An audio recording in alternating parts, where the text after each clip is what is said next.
जब भी हमारे धार्मिक ग्रंथों, मंत्रों या चालीसाओं का जिक्र आता है, तो हमारे मन में श्रद्धा, विश्वास और आस्था की लहर उठती है।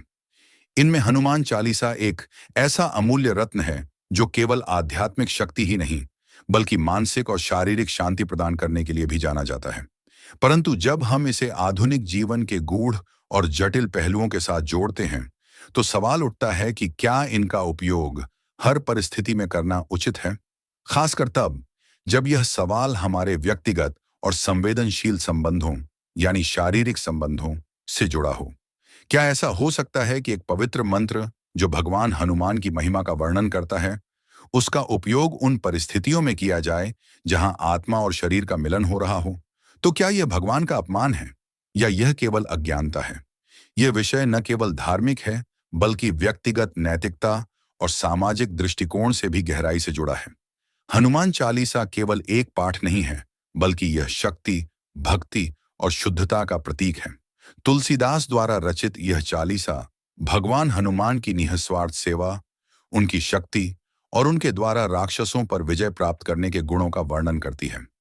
इसे पढ़ने से मन की शांति, भय का नाश और आत्मविश्वास में वृद्धि होती है। कई लोग इसे संकट के समय में पढ़ते हैं और अनुभव करते हैं कि उनके जीवन में सकारात्मक बदलाव आते हैं। लेकिन अगर इसे पढ़ने का उद्देश्य अलग हो, जैसे कि शारीरिक संबंध बनाने के बाद मन की शुद्धि या किसी विशेष मानसिक स्थिति को प्राप्त करना, तो क्या यह सही होगा? क्या हनुमान चालीसा जैसी पवित्र रचना का उपयोग इन उद्देश्यों के लिए किया जा सकता है, या यह धर्म और श्रद्धा का दुरुपयोग है? आज के आधुनिक युग में, जहां विज्ञान, मनोविज्ञान और भौतिकता ने हमारे जीवन में गहरी जड़ें जमा ली हैं, वहां धर्म और आध्यात्मिकता की भूमिका बदल गई है। लोग अपने जीवन के हर पहलू में धार्मिकता को शामिल करने की कोशिश करते हैं, लेकिन क्या हर परिस्थिति में यह उपयुक्त है? भगवान हनुमान को ब्रह्मचारी कहा गया है। उनके जीवन का हर पहलू तपस्या, सेवा और निस्वार्थता से भरा है। उनका चरित्र इस बात का प्रतीक है कि आत्मनियंत्रण और शुद्धता से बड़ी कोई ताकत नहीं है। हनुमान चालीसा का पाठ हमें उनकी इन विशेषताओं की याद दिलाता है। लेकिन क्या यह पाठ ऐसी परिस्थिति में पढ़ा जाना चाहिए जो उनके ब्रह्मचर्य के विपरीत हो? इस विषय को समझने के लिए हमें कुछ महत्वपूर्ण पहलुओं पर विचार करना होगा। क्या हनुमान चालीसा को केवल धार्मिक अनुष्ठानों और संकट मोचन के रूप में ही पढ़ा जाना चाहिए, या इसे हर परिस्थिति में लागू किया जा सकता है? क्या यह व्यक्ति की व्यक्तिगत आस्था पर निर्भर करता है कि वह इसे किस उद्देश्य से पढ़ता है? क्या ऐसे उपयोग नैतिकता और धर्म के मूल सिद्धांतों का उल्लंघन करते हैं? यहाँ पर एक और सवाल उठता है कि यह विषय केवल धार्मिक दृष्टिकोण से विवादित है, या इसका प्रभाव हमारे मानसिक और भावनात्मक स्वास्थ्य पर भी पड़ता है? जब व्यक्ति हनुमान चालीसा पढ़कर संबंध बनाने की बात करता है, तो इसका असल उद्देश्य क्या होता है? शुद्धता प्राप्त करना, भय से बचना, या कोई अन्य मानसिक स्थिति प्राप्त करना? यह टॉपिक एक ऐसे प्रश्न पर है जो हमें हमारे भीतर झांकने का अवसर देता है। क्या हम केवल अपने विश्वासों और धारणाओं के आधार पर निर्णय लेते हैं, या इन सवालों का उत्तर खोजने के लिए हमें आध्यात्मिक और वैज्ञानिक दृष्टिकोण अपनाने की आवश्यकता है? आइए दोस्तों, हमारे इस वीडियो में हम इस टॉपिक की गहराई में उतरें और जानें कि क्या वास्तव में हनुमान चालीसा पढ़कर संबंध बनाना एक सही या गलत कदम है। इस चर्चा के दौरान हम यह भी जानेंगे कि हनुमान चालीसा पढ़ते वक्त ऐसी कौन सी गलतियां हैं जिसे हमें भूलकर भी कभी नहीं करनी चाहिए। इस वीडियो में हम इस विषय के हर पहलू को विस्तार से समझने की कोशिश करेंगे। क्या यह पवित्र पाठ इन परिस्थितियों में भी उचित है, या यह केवल हमारे विश्वास और अज्ञानता का मिश्रण है? साथ ही क्या इसके पीछे कोई मानसिक या शारीरिक लाभ छिपा हो सकता है? क्योंकि यह चर्चा आपको अपने विश्वासों और विचारों को परखने का मौका देगी। दोस्तों, शास्त्रों के अनुसार कलयुग में हनुमान जी की ही भक्ति को सबसे जरूरी, प्रथम और उत्तम बताया गया है, लेकिन अधिकतर जनता भटकी हुई है। हनुमान जी के कई रूप हैं, जैसे पंचमुखी हनुमान, वीर हनुमान, उत्तरमुखी हनुमान, भक्त हनुमान, हनुमान दास, हनुमान सूर्यमुखी हनुमान, दक्षिणमुखी हनुमान, एकादशी हनुमान, उड़ते हुए हनुमान पर्वत उठाए, हनुमान राम मिलन, संकट मोचन, हनुमान आदि। इसमें से आपको पंचमुखी हनुमान, वीर हनुमान, भक्त हनुमान जी या संकट मोचन हनुमान की पूजा करना चाहिए और उन्हीं के समक्ष बैठकर हनुमान चालीसा पढ़ना चाहिए। यानी आपके घर में इन चार में से कोई एक की मूर्ति या चित्र होना चाहिए। ऐसी मान्यता है कि चालीसा के नियमित पाठ से भगवान हनुमान जी प्रसन्न होते हैं और समस्त कष्टों से मुक्ति दिलाते हैं। हनुमान चालीसा में लगभग 40 चौपाइयां शामिल हैं। हनुमान चालीसा पढ़ने के लिए किसी खास नियम की आवश्यकता नहीं होती है, लेकिन कुछ छोटी छोटी बातों का ध्यान रखना जरूरी होता है। नहीं तो फायदे की जगह आपको नुकसान हो सकता है। आशीर्वाद देने के बजाय बजरंग बली क्रोधित हो सकते हैं।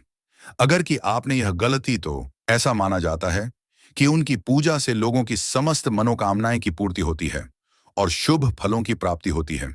हनुमान चालीसा में इतनी शक्ति होती है कि इसके पढ़ने मात्र से जीवन में आने वाले सारे कष्ट दूर हो जाते हैं। आमतौर पर बजरंगबली के भक्त हनुमान चालीसा का नियमित रूप से पाठ करते हैं। वहीं कुछ लोग मंगलवार और शनिवार को हनुमान चालीसा का पाठ करते हैं। लेकिन आपको बता दें कि इसके पढ़ने का सही तरीका होता है, तभी इसका सही फल मिलता है। वरना कई बार लोग परेशान हो जाते हैं, कहते हैं हम रोज हनुमान चालीसा का पाठ करते हैं और हमें कोई फल प्राप्त नहीं होता है। कई लोग यह भी बोलते हैं कई वर्षों से हनुमान चालीसा का पाठ कर रहे हैं और हमारा मनोकामना पूर्ण नहीं होता है। तो आप जरूर कोई ना कोई गलती अवश्य करते होंगे। हनुमान चालीसा एक ऐसा माध्यम है जिसे पढ़कर एक भक्त हनुमान जी से ज्ञान, बल एवं बुद्धि की प्राप्ति करते हैं। किंतु यह सब तभी संभव है जब भक्त बिना गलती किए हनुमान चालीसा को अंत तक पढ़ेगा। यदि कोई व्यक्ति हनुमान चालीसा का पाठ करते समय सभी नियमों का पालन नहीं करता है, तो उसे पूजा का पूर्ण फल नहीं मिल पाता है। आइए दोस्तों, जानते हैं वह 20 गलतियां जो हनुमान चालीसा का पाठ के दौरान हमें भूलकर भी नहीं करनी चाहिए। नंबर 1, हनुमान चालीसा पढ़ने में जल्दबाजी ना करें। यह एक स्वव्याख्यात्मक शब्द है जिसके लिए किसी और स्पष्टीकरण की आवश्यकता नहीं है। जब आप स्तोत्रम, लोक या चालीसा या उस मामले के लिए कुछ और का जाप या पाठ करना शुरू करते हैं, तो ऐसे उदाहरणों से बचने की कोशिश करें जब आपको इसे पढ़ने या सुनने का मन ना हो। और हनुमान चालीसा अलग नहीं है। इस प्रकार इसे पूरा करने के लिए दौड़ने के बजाय अपना समय धीरे धीरे स्थिर गति से चालीसा पढ़ने में लगाएं। याद रखें, आपका जप जितना सटीक और स्पष्ट होगा, आपकी प्रार्थना उतनी ही अधिक प्रभावी होगी। नंबर 2, हनुमान चालीसा पढ़ते वक्त इस बात का ध्यान रखें कि किसी बीच की चौपाई से पाठ शुरू नहीं करना चाहिए। मान्यताओं के अनुसार जब कोई व्यक्ति सही तरीके से हनुमान चालीसा का जाप करता है, तो उसे बहुत लाभ होता है। यदि आप हनुमान चालीसा पढ़ रहे हैं, तो इसे एक साथ पूरा क्रमबद्ध तरीके से पढ़कर ही उस स्थान से उठे। नंबर 3, प्रत्येक शब्द का स्पष्ट और जोर से उच्चारण करें। आपको अपने उच्चारण के बारे में भी पता होना चाहिए, जो सटीक और गलतियों से मुक्त होना चाहिए। जैसे छंदों के बीच एक या दो शब्द छोड़ना। बहुत से लोग अपने सिर में चुपचाप हनुमान चालीसा का जाप करना पसंद करते हैं। हालांकि यह अनुशंसा की जाती है कि इसे सर्वोत्तम परिणामों के लिए उच्चारित किया जाए। नंबर 4, हनुमान चालीसा पढ़ने के लिए किसी भी स्थान का चुनाव ना करें। शास्त्रों के अनुसार पीपल के पेड़ के नीचे बैठकर हनुमान जी का पाठ करना चाहिए। इसलिए घर की जगह ऐसे मंदिर जाएं जहां पीपल के पेड़ की छांव हो और वहां बैठकर हनुमान जी का पाठ करें। कहते हैं कि देवी लक्ष्मी और शनिदेव को पीपल का पेड़ प्रिय है। अगर पीपल के पेड़ के नीचे बैठकर हनुमान जी का पाठ किया जाए, तो भगवान हनुमान के साथ ही देवी लक्ष्मी और शनिदेव का भी आशीर्वाद मिलता है। ऐसा कोई मंदिर या पीपल का पेड़ नहीं है, तो आप घर में ही हनुमान जी के मूर्ति के सामने चालीसा के पाठ कर सकते हैं। नंबर 5, खुद के नाम का उच्चारण। यह भी मान्यता है कि जहां पर लिखा है तुलसीदास सदा हरि चेरा की जयनाथ हृदय महडेरा, यहां तुलसीदास की जगह आपको आपके नाम का उच्चारण करना चाहिए। कई लोग यह गलती करते हैं, इसीलिए उन्हें लाभ प्राप्त नहीं होता है। नंबर 6, एक बार शुरू करने के बाद 21 दिनों तक जरूर पढ़े। जब किसी निश्चित मनोकामना को पूरा करने के लिए हनुमान चालीसा का जाप और पाठ करने की बात आती है, तो कई प्रकार के नियम हैं। आप 7 दिन या 21 दिन तक नियम लेकर इसका पाठ कर सकते हैं, क्योंकि यह दोनों अत्यधिक लोकप्रिय हैं। हालांकि ध्यान रखें कि इस प्रकार के नियम सभी के लिए नहीं हैं। 100 बार हनुमान चालीसा का पाठ करना चाहिए। 100 बार नहीं कर सको तो 11 बार करो। 11 बार ना हो तो 9 बार करो। 9 बार नहीं कर सको तो 7 बार करो। 7 बार ना कर सको तो 5 बार करो। और 5 बार ना कर सको तो 3 बार करो। और 3 बार भी नहीं कर सकते हो तो 1 बार प्रतिदिन हनुमान चालीसा पाठ करें। चालीसा और कम से कम 40 दिन तक करने के बाद उन्हें लंगोट जरूर भेंट करें। नंबर 7, तामसिक भोजन और मदिरा का सेवन यदि आप हनुमान चालीसा का पाठ करते हैं तो सुनिश्चित करें कि आपको भूलकर भी तामसिक भोजन या मदिरा का सेवन नहीं करना चाहिए। ऐसा करने से आप हनुमान जी के क्रोध का पात्र बन सकते हैं। हनुमान जी बाल ब्रह्मचारी हैं और हमेशा तामसिक भोजन से दूर रहने वाले हैं। नंबर 8, महिलाओं को हनुमान जी को छूना मना होता है क्योंकि हनुमान जी ब्रह्मचारी हैं। इसलिए महिलाएं ना तो हनुमान जी को वस्त्र चढ़ा सकती हैं और ना ही वे जल से हनुमान जी को स्नान करा सकती हैं। मगर बिना जल चढ़ाए कोई भी पूजा अधूरी मानी जाती है। इसलिए महिलाओं को हनुमान चालीसा का पाठ करने से पहले अपने सामने एक कलश में पानी भरकर रख लेना चाहिए और चालीसा पढ़ने के बाद उस जल को प्रसाद के रूप में ग्रहण कर लेना चाहिए। नंबर 9, सूर्योदय से पहले हनुमान चालीसा का पाठ करें। जब हनुमान चालीसा पढ़ने की बात आती है तो कोई निश्चित नियम नहीं है। आप इसे कभी भी और कहीं भी पढ़ने, सुनने या सुनाने के लिए स्वतंत्र हैं। हालांकि यदि आप इसे पढ़ने का पसंदीदा तरीका अपनाना चाहते हैं तो यह सूर्योदय से पहले होगा, जो कि सुबह 4 से 5 बजे के बीच होगा। इसे ब्रह्मा मुहूर्तम कहा जाता है। यह समय देवता का होता है। नंबर 10, हनुमान चालीसा का पाठ करते वक्त लाल रंग के वस्त्र पहने और उन्हें गुड़िया बूंदी का प्रसाद चढ़ाए। महिलाएं इस बात का भी ध्यान रखें कि हनुमान जी को प्रणाम करते वक्त सिर न झुकाए, क्योंकि हनुमान जी सभी महिलाओं को मां के स्थान पर रखते हैं। इसके साथ ही पूरे दिन मन ही मन राम राम का जाप करें। नंबर 11, हनुमान चालीसा का जाप शुरू करने से पहले भगवान गणेश की पूजा करें और फिर भगवान श्री राम और माता सीता को नमन करें। इसके बाद ही हनुमान चालीसा का पाठ करें।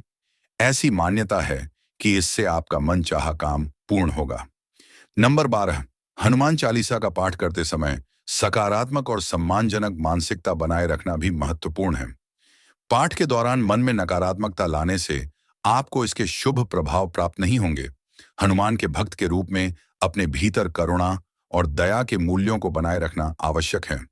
दूसरों को परेशान करने या उनके प्रति अपशब्द बोलने से बचने का प्रयास करें।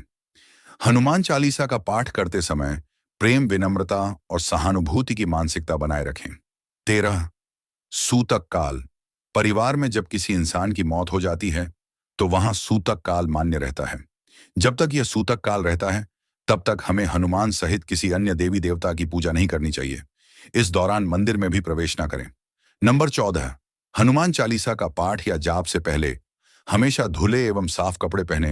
हनुमान चालीसा का जाप करने के लिए यह कोई विशेष आवश्यकता नहीं है, लेकिन हिंदू धर्म में किसी भी प्रकार के पवित्र अनुष्ठान को करने के लिए इसे एक सामान्य मानदंड माना जाता है।